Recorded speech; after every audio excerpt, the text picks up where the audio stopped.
بسم اللہ الرحمن الرحیم۔ یہ توحیدخالص.com کی پیشکش ہے۔ رمضان المبارک کے بعد امتیازات۔ سیدنا ابو ہریرہ رضی اللہ عنہ سے روایت ہے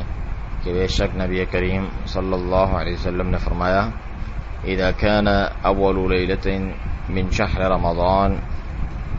جب ماہ رمضان کی پہلی رات ہوتی ہے، صفدت الشیاطین ومرضۃ الجن، تو شیاطین اور سرکش جنات کو زنجیروں میں جکڑ لیا جاتا ہے، وغلقت ابواب النار فلم یفتح منها باب، آگے جہنم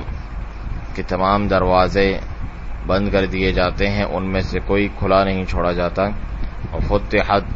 ابواب الجنت فلم یغلق منها باب، اور جنت کے تمام دروازے کھول دیے جاتے ہیں، ان میں سے کوئی بند نہیں رہتا، وَيُنَادِي مُنَادٍ يَا بَاغِيَ الْخَيْرِ أَقْبِلْ وَيَا بَاغِيَ الشَّرِّ أَقْصِرْ، اور منادی کرنے والا پکارتا ہے کہ اے خیر کے طلبگار آگے بڑھ اور اے شر کے طلبگار باز آ جا، وَلِلَّهِ عُتَقَاءُ مِنَ النَّارِ وَذَلِكَ كُلُّ لَيْلَةٍ، اور اس ماہ میں اللہ تعالیٰ کے آگے جہنم سے آزاد کردہ لوگ ہوتے ہیں، اور ایسا ہر رات ہوتا ہے۔ یہ سنن الترمذی کی صحیح روایت ہے۔